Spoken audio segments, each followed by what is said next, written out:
Heavy rain caused floods and landslides in Maoming, Guangdong. People cried out for help. Red and swollen eyes spreading fast. Is a new virus emerging in China? US-China tariff war. Chinese businesses in Vietnam are heavily impacted and have no more tears to cry. It's all covered in today's China Truths. Heavy rain caused floods and landslides in Maoming, Guangdong. People cried out for help. On May 18th, heavy rains hit many places in Maoming, Guangdong. A landslide occurred in Pingtugang Village, Heihua Town, Guangzhou City. At least 3 people have died and 1 person is missing. According to the official media Xinhua news agency, the landslide occurred at around 7 o'clock on May 18th. It was initially estimated that 7 people were trapped. 6 people have been rescued. As of now, 3 people have died, and the other 3 are receiving treatment and are not in life-threatening condition. The remaining 1 person is still missing. Because the CCP is accustomed to concealing data, the actual casualties may be more serious. The on-site video shows that after the landslide, a large amount of mud and sand rushed into the houses, causing damage to the houses. The scene was full of mud and sand, protective nets, iron sheets, bricks, and other debris. Local people are carrying out rescue efforts at the scene. According to reports, the disaster site is a 3-story self-built house. The back of the first and second floors has been destroyed, and a large amount of silt has accumulated in front of the building. The door of the building was washed away for dozens of meters. Staff from the Guangzhou Emergency Management Bureau said that the landslide site was about 20 meters behind the self-built house, and the initial estimate of the landslide volume was about 6,000 cubic meters.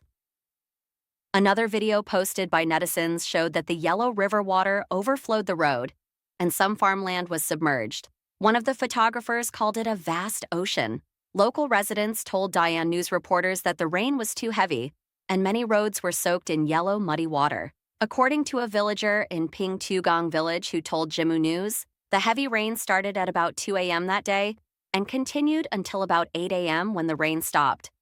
At present, villagers close to the mountains have been moved to the town. In addition, another netizen posted a video saying that a bridge in Beiji town, Xinyi City, collapsed.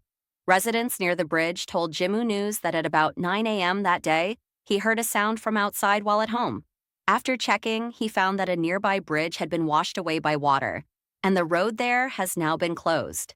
A staff member of the Emergency Management Office of the Beiji town government responded that the bridge was under construction and had not yet been opened to traffic. The collapse did not cause any casualties.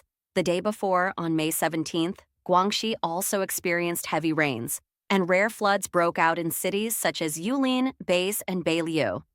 3 people were killed and 1 person was missing in Longlin County, Base City. 1 person was washed away and died in Yulin. The Central Meteorological Observatory of the Communist Party of China predicted on the 18th that in the next 3 days, some areas in Jiangnan, South China, and the eastern part of the southwest region will still experience heavy precipitation and strong convective weather. Affected by heavy rainfall, major rivers such as the Xijiang River, Beijiang River, Liujiang River, Yujiang River, Guijiang River, and Hejiang River will experience a significant rise in water levels, and some small and medium-sized rivers in the rainstorm area may experience floods above the warning level. At 1800 hours on the 18th, the Central Meteorological Observatory continued to issue a blue warning for heavy rain, and the Ministry of Water Resources and the Ministry of Natural Resources jointly issued a yellow meteorological warning for mountain torrents and a meteorological risk warning for geological disasters with the China Meteorological Administration. The China Meteorological Administration has launched a Level 4 emergency response to major meteorological disasters, rainstorms. Red and swollen eyes spreading fast. Is a new virus emerging in China? Many viruses have been circulating in mainland China. Recently, people in various regions have developed red and swollen eyes. Some believe it's contagious. Others suspect the emergence of a new virus, or even a mutated strain of COVID-19, drawing widespread attention. On the Xiaohongshu platform, numerous users in China have posted about red, swollen, itchy, painful, and dry eyes, suspecting a viral infection. One netizen from Xiamen asked, "Is everyone getting this eye infection lately?" She described her symptoms starting with redness, swelling, dryness, and itchiness, eventually worsening into congestion. She visited 2 hospitals for diagnosis and treatment. The first hospital diagnosed allergic conjunctivitis and prescribed eye drops. But things got worse instead of better. She said, "It turned into a full-blown infection. My lymph nodes swelled up, my eyes were bloodshot, and I couldn't open them when I woke up." The 909 Military Region Hospital later diagnosed it as herpes virus conjunctivitis. A user from Shanxi wrote, "It's itchy and painful. I feel like the other eye will get infected too. Is this a new variant?" Another commenter suggested the symptoms might be caused by an allergy to catkins. On May 18th, Mr. Zhang from Shandong told NTD that many people around him had the same symptoms. He was infected, and so were his colleagues. And it felt contagious. Mr. Zhang said his eyes were so red and swollen that touching them felt like being punched, and the pain was intense. He emphasized that he wasn't allergic and had never experienced this before. He added that a colleague saw a doctor who diagnosed conjunctivitis. However, he said, "It doesn't seem like regular conjunctivitis or an allergy. It feels like a new contagious virus." Since last year, China has faced waves of different viruses. Recently, Chinese authorities have reluctantly admitted a small surge in COVID-19 positive rates, particularly higher in southern provinces. Netizens on Chinese social media have also reported packed hospitals across multiple regions, with a powerful virus strain circulating, urging people to stay cautious. Currently, no official statement confirms whether the red and swollen eye symptoms are linked to the new coronavirus. US-China tariff war. Chinese businesses in Vietnam are heavily impacted and have no more tears to cry. The US-China tariff war intensifies, and Vietnam, once seen as a safe haven for Chinese manufacturers, is now feeling the heat. Chinese factory owners in Vietnam lament, "It's getting unbearable, especially those who just set up factories. They're in despair." In early April, President Trump announced harsh, reciprocal tariffs aimed at the Chinese Communist Party. As Chinese goods flood out of Southeast Asia, countries like Vietnam are now under intense scrutiny. Chinese business owners in Vietnam are growing anxious by the day. Boss Guo, a veteran in Vietnam's textile sector, revealed that U.S. tariffs have shattered his Chinese partnerships. A friend of his, who invested heavily in an 80,000 square meter factory, has already completed 60,000 square meters, only to halt the rest of the construction.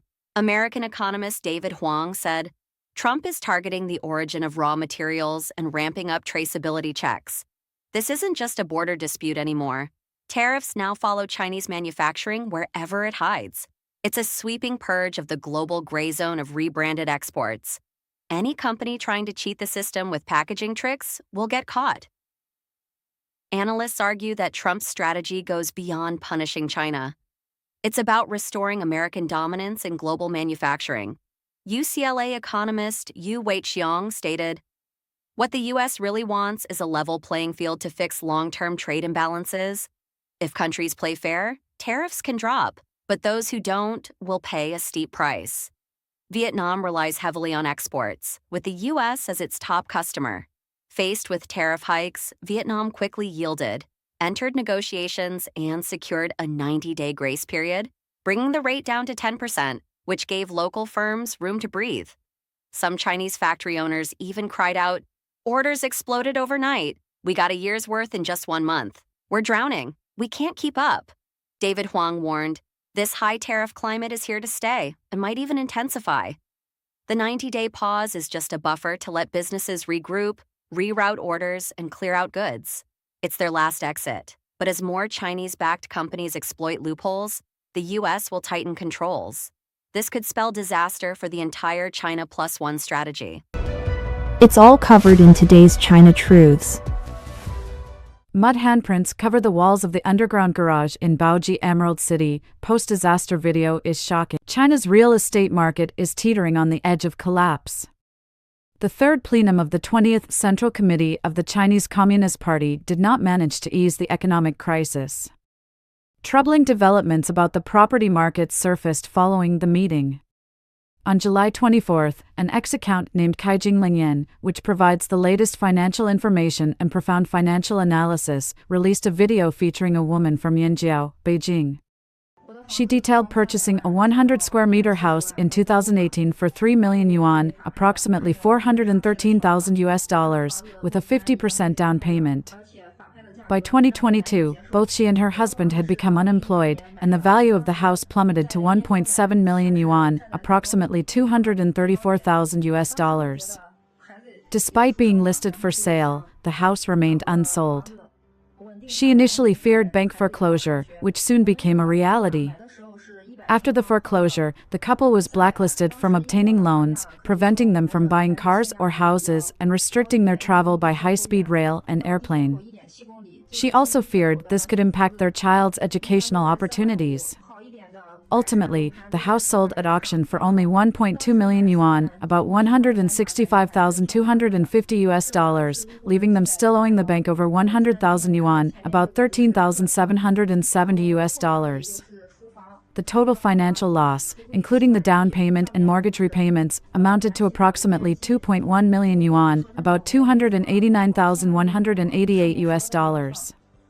This woman's story is emblematic of the broader crisis in China, where economic stagnation leads to massive job losses, and individuals who lose their employment cannot keep up with mortgage payments. The collapse of the real estate sector causes property values to plummet, resale homes cannot find buyers, leading to properties being auctioned off at low prices, and families losing their entire investment. The couple, who are responsible for both elderly parents and young children, now faces an uncertain future filled with dread. In the aftermath, the property management of Emerald City offered an explanation for their decision. Having multiple doors and entry/exit points increased the risk of theft, thus compromising the security of the community. To mitigate this risk, they opted to lock the emergency exits within the garage. Chinese-American economist Li Hengqing commented that these new measures are largely ineffective. He emphasized that the scale of real estate development in China has long surpassed actual demand, a crucial reality. Moreover, with China's population declining and now entering a phase of negative growth, minor policy adjustments cannot fundamentally alter the precarious situation of China's real estate market. Li Hengqing remarked that preventing further declines in house prices, stopping people from defaulting on loans, and ensuring that unfinished properties are delivered cannot be accomplished with just a few policy tweaks. The collapse of China's real estate market is merely the initial domino to fall. Li Hengqing predicted that the downfall of the real estate sector would continue, adversely affecting 47 connected industries, with the financial sector being particularly hard hit. He expressed his deepest concerns. Right now, more than 4,000 banks, large and small, are intricately linked to the real estate sector. He stated that from investments in real estate development to mortgage lending, all the money is now trapped in real estate. In fact, the money is gone, with no hope of recovery. Li Hengqing noted that top real estate firms such as Country Garden, Evergrande, and Sunac China are failing, and banks are unable to retrieve their loans. With an increasing number of individuals defaulting on their home loans, the banks will inevitably face significant issues. He stated, all of the bank's funds are locked in real estate, and what the CCP is most afraid of now is what they refer to as systemic financial risk, which has escalated into a systemic financial collapse. This collapse is already underway, and I believe this collapse will unfold over some time.